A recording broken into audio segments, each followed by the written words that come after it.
Doing a radium surge tank for Alex as well. You got the whole tank, got all the pumps and everything. I think we're doing a 3-pump surge tank on this one. Got one kind of mocked up there, just got to plug it in. And yeah, got the screen on the bottom, everything's good. We're gonna put 3 pumps in. We got the plugs here. We're gonna install the plugs like this, but to the back side as well. Boom. And yeah, the 3 full wobber 450s are, these are 525s, I forgot. We're gonna attach them, got some extra parts, got a sticker, it's always good. Oh, got 2 stickers, oh, I might actually take one. And yeah, we got some plugs for the, if we're not gonna be using one of the pumps, we're gonna screw it in on the bottom because there's some threads down there. Screw that in, and yeah, should be easy to install pretty easily, and good. Check them out, Radium, really good brand. Yeah. And heat up these tubes and throw them on the pump. I tried doing it, throw it on the pump and then throw it on the surge tank. It doesn't really work that way. So I'd rather put the plastic pieces on the surge tank first. You kind of heat it up till it's pretty glossy. And then until your fingers start burning, you know.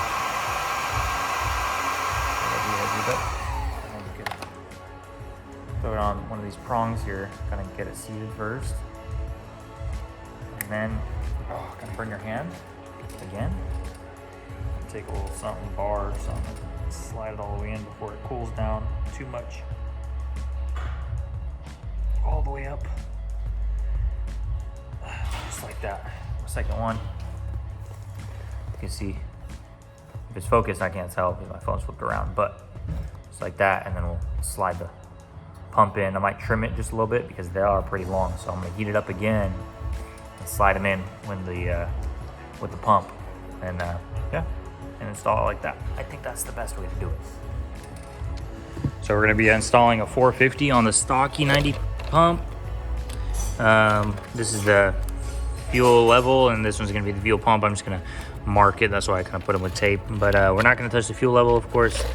We're going to snip the positive and negative off of the pump, and the red is going to be positive and the brown is going to be negative. It says on the pump, so the good thing is there that we know that, because then we're going to install this plug-in, solder that together, and then we're going to plug in the pump once it's installed, so it should be easy. All right, for you guys trying to take the block top off of this thing, all you do, get your flathead screwdriver. You don't need to cut nothing, whatever I saw on YouTube, and you just stick it in here into the openings and you crack them off. They're glued. This one broke, but the other 3 just came off. Simple and easy. Yeah, this one was broken. It's okay. We'll just glue it back in or whatnot, and that's fine. We're gonna take this pump out. But yeah, you just easily come in there and snap them out. You can see them on the outside. You see how right here it's glued on? Right here it was glued on. You just snap them off. You kind of see on the outside. This is the one that broke. But yeah, easy enough. Took 30 seconds. All right. So you grab your little handy dandy screwdriver. You need to get this tab out. Put it here. Kind of hit it a little bit. Boom. Got off. Already did one side. This side I did. Let me get this side. Yeah. Boom, done. Pump should come out easy enough, right? Perfect.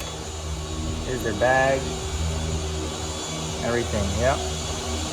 We'll put some maybe some epoxy and then slide it back in there and call it good or whatnot. Yeah, we slap the filter on the bottom. We got this little top part, fits on pretty swell, and then we're just gonna slide this puppy in here.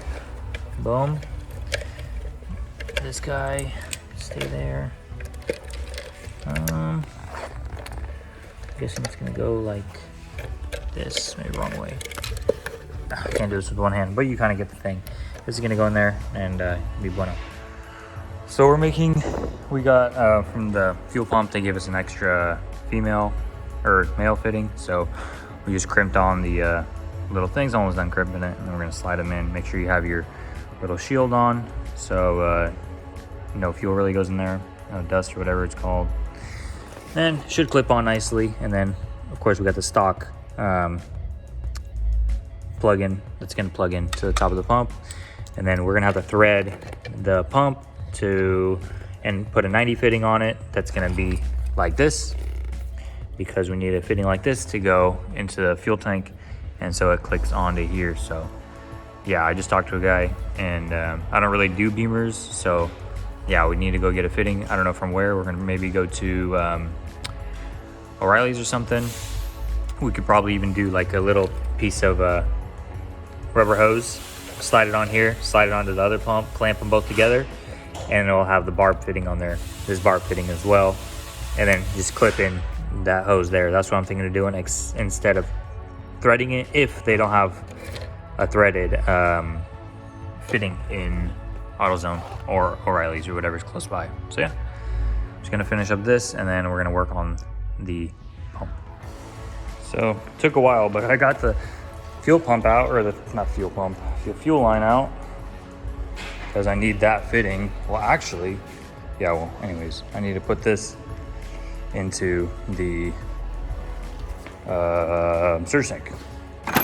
So I'm gonna probably just drill a hole here, blow it through here, and then it's gonna kind of 90, or maybe even here, and I'll just have it kind of swoop in through here, and then we're gonna install the surge tank right here, like that, and it's gonna go into the supply, and then yeah, should be good. It's gonna go supply, that's gonna be return, and overflow is gonna go back into the tank, wherever, maybe over here, and it should be good. It's gonna run, boom, probably through here, and we'll make something work. Yeah.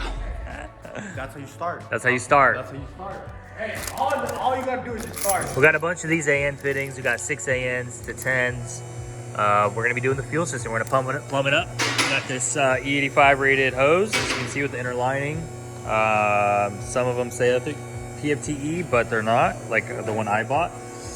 And then we have the feed lines to the fuel rails. I'll throw that right there too. So yeah, we're gonna go and plumb it all up. I'll just take another video, but yeah, you get what I'm saying. So I cut the stock hose thinking it would work, but since it's the stainless, it doesn't want to get onto those fittings, these Evil Energy fittings, 6 ANs. I'm guessing because it doesn't have the insert, so I'm gonna ditch this old one, and I'm gonna go with the PFTE, whatever this hose he bought. I don't know. It's what I'm gonna use now, because that's what's gonna work, and hopefully that fitting works on this. I think it should. If it's gonna stick onto the aluminum or the stainless, it should stick onto the whatever, this freaking, not Kevlar, what do I want to say, fabric, I guess, sheathing. So yeah.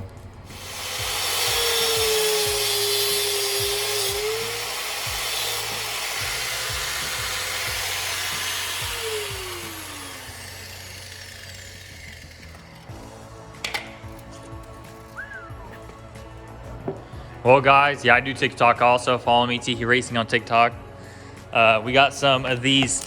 We got this rivet gun for the inserts. Got them at Harbor Freight. I think it was like 24 bucks. We're gonna use these 30-second rivets. And then we got some of these hex head caps screws that we're gonna throw in. So we're gonna go down here to the radium surge tank, radium surge tank. We're gonna put some tape down so I can mark it nicely and drill some holes. I think this is the 5/8, so we're gonna drill some holes down here, and yeah, get this thing installed, planted. We scooted it back enough so we can put a seat still here if we needed to, and yeah, we're gonna run the lines this way. It's gonna come out. We're gonna make a hole there, and then all the wiring is gonna be, of course, with the wiring. So far so good.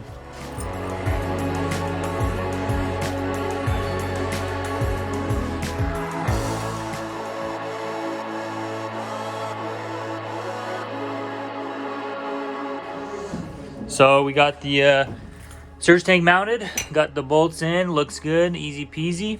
We're just gonna wait for some fittings that I ordered today or 2 days ago. Hopefully they come in today. We got some Dash 10 fittings coming in, some Dash 8.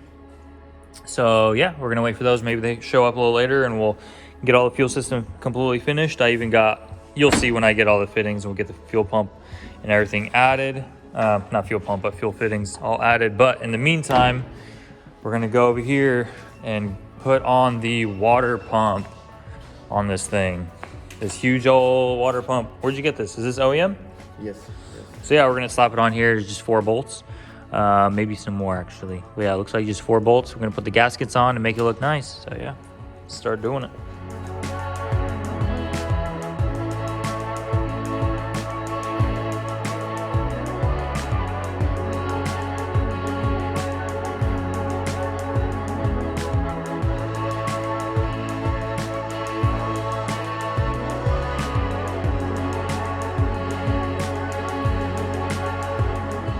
So we just got the water pump on, all tied up. I had to remove this pulley to get this bolt in, but that was no problem. Just took it off and then got it on. Yeah, we're about to put the rear sensor on there, and then we're gonna put the valley cover in, and then see what other parts we got in this pile and see what we can install.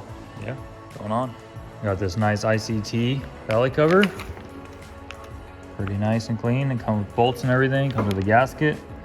And yeah, so we'll see. We'll fit that in. It's gonna look sick.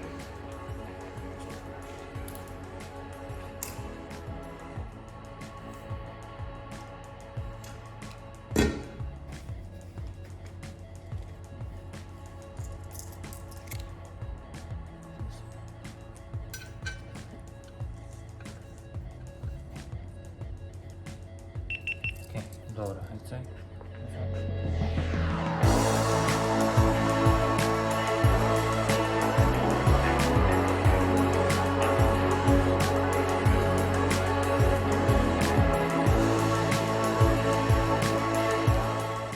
All right, forgot where I kind of left off, but we're gonna get an oil pressure sensor because we need that. We're gonna get some valley cover, or yeah, the cover bolts. And then we need to scoot the engine forward about 1 inch so we could clear the steering shaft. So yeah, I'm gonna jack up the car and then find something to pry the engine a little forward and it should be good. We're gonna do that. And then he has a bracket, transmission bracket here. I'm gonna install that. I don't know how it installs, but we'll figure that out when we get under the car. And yeah, get to it. Dang, so I had to take out this little water box to get this motor forward because I can't get any leverage, but I got a big breaker bar, or pry bar, got it in. Let's test fit these headers. Right on the bolts, right there. And it looks like we're good. Got about 1/2 inch to kind of put it together earlier, but yeah, we're close, but we're not hitting, and I think it's gonna be perfect. So Alex is gonna be happy about that. We moved it as much forward as we could, all the way up on the brackets. There's 4 bolts holding these things, and yeah, looks good, man. Can't wait. Get these headers on. I'm gonna keep on moving forward. So I didn't show the video, but getting this oil pressure sensor on is such a pain in the butt. I feel like it needs to be something different, but hey, they need to make like a really long, or like shorten it or something to get a socket over it, because the 27 fits, but it's just not long. It's too long. My socket can't go over even the long sockets, but that's whatever. We're gonna throw this, I don't know what this is, crank? No, I don't know what kind of, what's it called, sensor this is, but that's gonna go right there, and we'll tighten this puppy on. We did the valve covers just now, put new rings, gaskets on them. Felt Pro, we'll see how these hold. They should hold fine.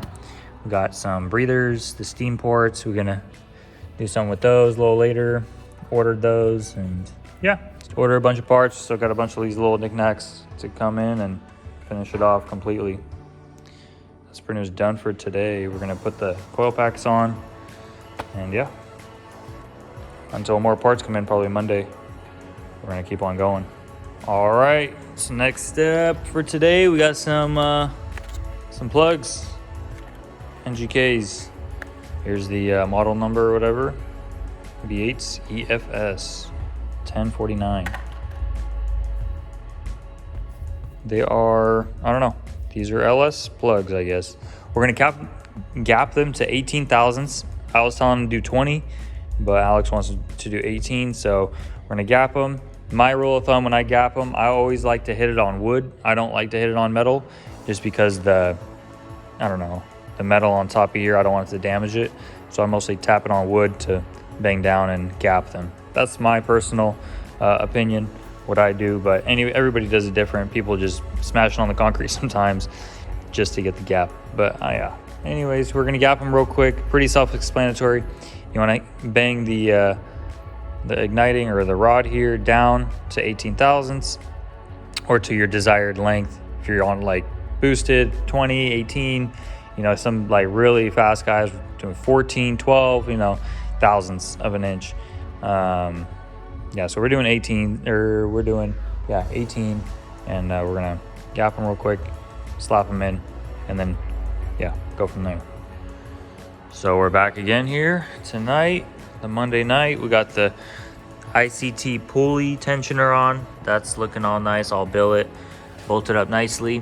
I think we have to change this pulley from the smooth to the ribbed, or the pulley, so it could ride so it doesn't slide off, because I don't know if the alternator is gonna be enough for it to hold throughout this whole section. So it might need a different pulley here. We'll see. For a startup, I think it'll be fine, but once we start making power, I think we need to change it, or it's just gonna fly off. We also got these steam port block offs or connectors, so we're gonna connect both steam ports. And I think we have to order a couple more to get the rear ones blocked off. It comes with Teflon tape, so that's interesting. But yeah, we're gonna do that today and see what else we have in store. So now I'm looking at it. Looks like it comes with 2 small block offs and then 2 regular hoses. So the rear ones I'm just gonna block off, and then the 2 front I'm gonna connect the line and connect the 2 steam ports together. Yeah, so the kit from Amazon, $20 kit, comes with all of it. You can get it from Summit or Jegs or whatever. It's gonna cost you like 40 bucks, I believe, but on Amazon, I think we bought it for 20, like $19.99 or something. So it was almost half the price. So that's where I get it from. The pictures are the same. It's like the same kit. So yeah, we're gonna install that. Pretty self-explanatory. You just pop these in and screw it on to these guys right here. Boom, boom. Of course, the threaded side is where the bolt goes, and the non-threaded side is where the gasket goes, this black gasket here. All right, so we got the thermostat in. Got it all bolted up nicely. It came with a gasket and everything. The thermostat's all connected to here, so bolted that in. You already saw the timing, or not the timing belt, but the serpentine belt got put in. And then we put the Fubes connector. It was called steam ports connector. We blocked off the back ones. We Loctited everything. Got all those nice and tight. As you can see, we got these sleeves over the MSD connectors for the coil pack to the plug. They're nice and wrapped. Hopefully they don't heat through. So they're like double layer thickness. It's pretty good stuff. Now my hands are all like feeling like fiberglass, but it is what it is. And then what's next? We gotta throw the starter in. It's over there. So we get that starter slapped in. And then I don't know what else Alex has for me today, but pretty much installed all the little stuff little by little. Maybe we could throw the top hat on and then maybe get some wiring put in. That would be fun.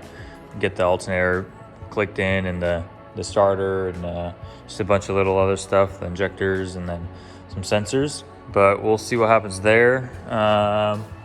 It has the aeromotive fuel pressure regulator needs to go in. And then other than that, that's really it. Installed that yesterday or maybe 2 days ago. That's really it. I don't know what else to do. I gotta open it with 2 hands, but what else to do in here? Not sure. Yeah, that's it for today. Here's some, what is this? Oh, for the exhaust. Got some brackets, C-clamps or whatever they're called. Clamps. I can't really think. It's been a long day today. Other than that, looks like we are good. I'll call, see what else we got. Maybe he has some more parts coming in. All right, guys, we're back at the shop. We finally got our fuel fittings, our Y fittings, and we got a bunch more fittings down there. We got pretty much everything we need except one fitting that's at Alex's house. We had to, for the stock tank, we have to thread it. It's just one little fitting. It's easy to put in. But we got this little fitting here to fit on, little 90. We got these Y fittings. This is for the return. We're going from your 8 to the 6, going back into the surge tank, and then we got all 10 Y fitting here. I'm gonna come through and then feed both of the rails back here. We got some 90s I threw on there, just got those two. Got some 90s up there, and we got some more fittings. So it took a while, it took like a week, pretty much like 4 days to get all these. So finally they're here. Finally we can start plumbing everything up. So yeah, let's do it. Got this fitting on. I'm just kind of sending it. It has a little couple scratches, and we don't have the aluminum wrenches, but it's all right. You know, it is what it is. We're 90 off that. We're gonna go above that top hole, and if we want to drill a hole in the bottom, we can, and we'll make it. You know, we can take the fittings off and make it fit on the bottom somewhere. Maybe make it look cleaner. I ordered the wrong freaking fitting. I didn't order the TFE whatever one. This is without the little silver ring. So it just slips out. So yeah, I don't know, whatever. I'll just order one. I just need one more 90 pretty much, and we'll be done. But it is what it is. We got a store down the street, Tognotti's, if you guys know.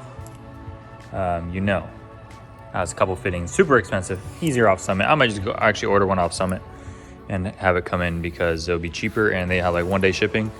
I'm not gonna start working on this thing until next Monday because I have stuff planned, but yeah, it's gonna go here, it's gonna go through here, and we're gonna not put that one on yet because I don't have that fitting. Actually, we might cut the line. Yeah, we'll cut the line and we'll attach it on the other side, and once the fitting comes in, we'll just attach it to that real quick, no big deal. So yeah, turn it out pretty nice. We just take a Sharpie, mark out the little black spots, and make it look real clean.